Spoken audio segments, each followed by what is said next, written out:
Good morning. Oh boy, the sun is bright, but as you already know, we are hiking the Zion Narrows today. It's gonna be fun. We gotta stay in our aunt and uncle's trailer just outside their house here, but we're gonna get some breakfast. Look at the hot air balloon right there. And then we're gonna get packing up our bags. I can't figure out if I'm going socks or no socks. I don't know, what do you guys usually do when you do this hike? But let's get some breakfast first. Don't mind the hair because it is absolutely hideous. But we are ready to go, which is awesome. We gotta stay in this cool, huge camper. So we started by driving over to Zion National Park. We unloaded all of our backpacks. We all had Camelback so that we could carry water as easily as possible. So then we walked over to the shuttle that was going to take us to the trailhead.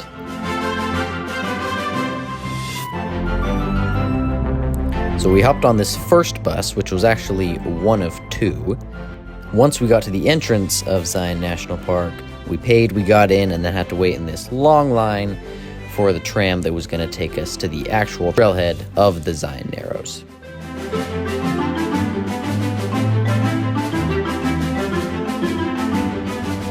The first part of the hike was extremely easy. We just walked along these nice sandy pathways. Some of them were paved, but what was absolutely stunning and beautiful were just the huge cliffs on either side. The path was a little wet in some places, but you didn't slip. There were beautiful lakes and mini rivers and ponds along the side of the path, and the weather was just absolutely spectacular.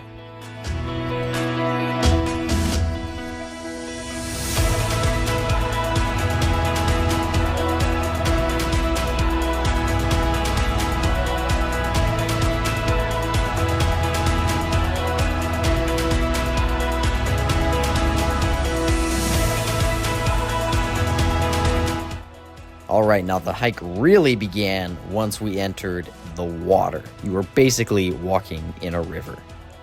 Here we are. We've made it to the river crossing. We ready? Oh yeah, born ready.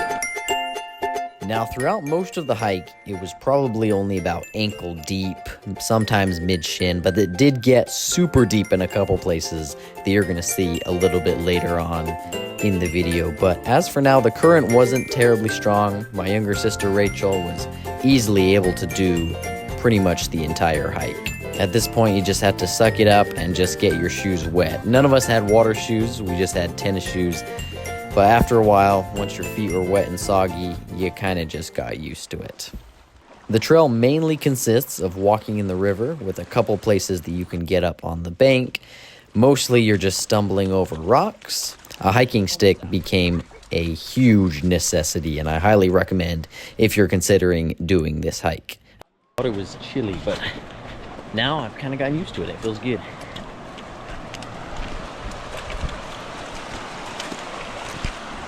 The water temperature at this time of year wasn't terrible. Like, it was cold to start, but you get adjusted to it very quickly. The hike was quite popular this time of year, with lots of people coming back, and you were passing a lot of people as we were going throughout the hike.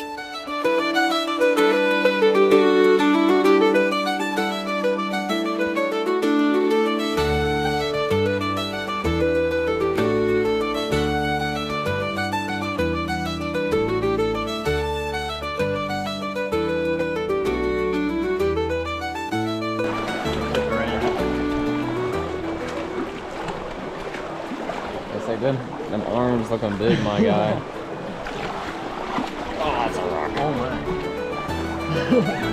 Yeah. This gets deep.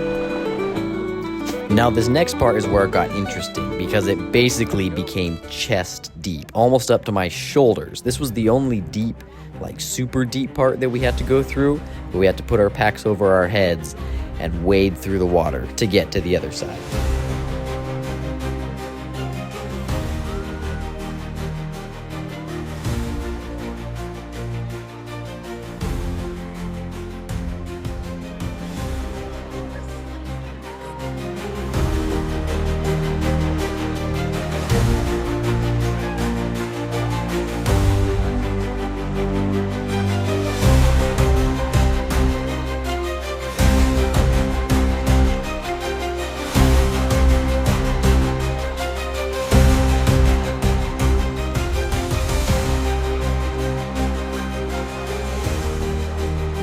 Waterfall.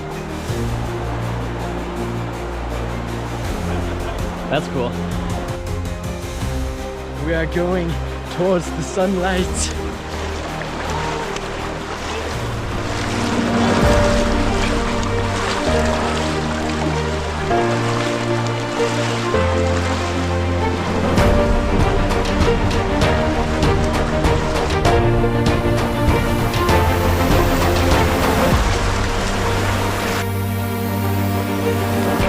We have entered the sunlight. Wow.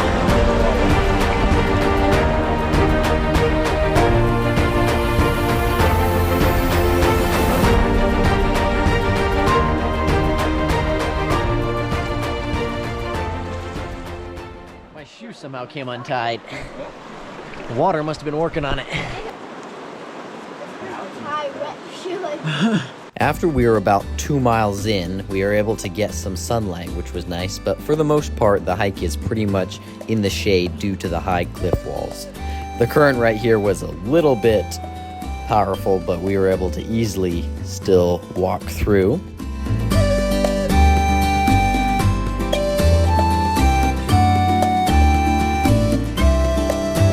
None of us really sustained any injuries during this hike, except for Rachel, who right here makes a little bit of a fall. Yeah, Rachel. Luckily, she was okay.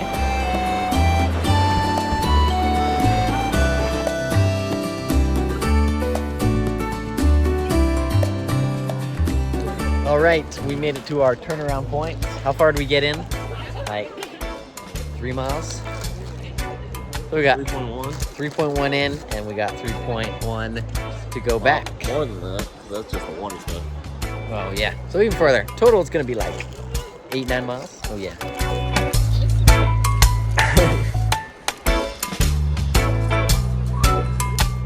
Skipping rocks.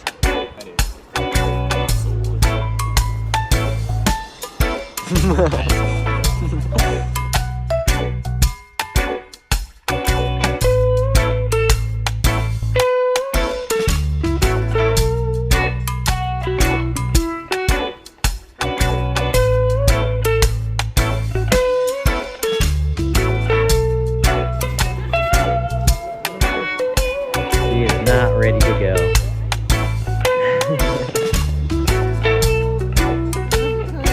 And we're gonna head back.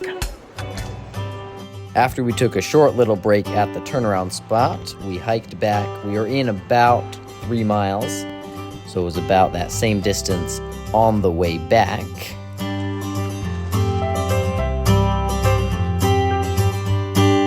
For some reason, the hike back seemed to take way less time. Maybe it's just because we weren't going as fast on the way out, and maybe we just knew the way back better, but it seemed to go by way quicker on the hike back.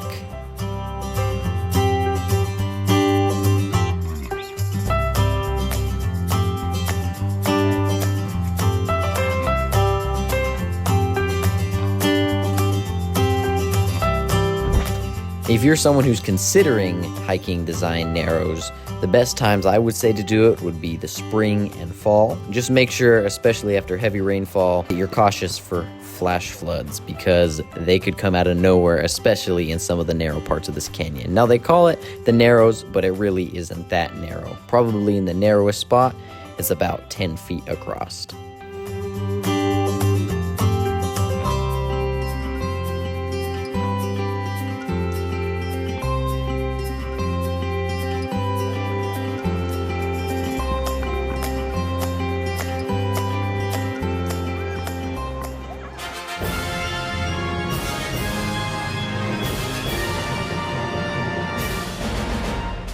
All right, we completed it. What was the total mileage? We're looking at 5.25. 5 point. Why was it way shorter on the way back? Because we're not done. Technically, we finished with the water portion. We still just got to walk the path back up to the front of the park. Actually, I don't know how far the path on the start. I don't know, about 5 miles of hiking. It was fun. Water up to like here in some places. Highly recommend.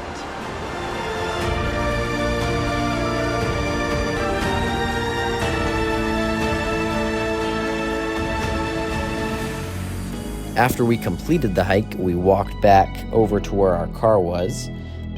Sadly, the worst had to happen at the very end when we had to go around this bridge that was closed, and I slipped and fell in a river and hurt my hand. But other than that, no other injuries, and the weather was absolutely amazing. The hike was beautiful, and I highly, highly, highly recommend. It was such an amazing hike in the Zion Narrows.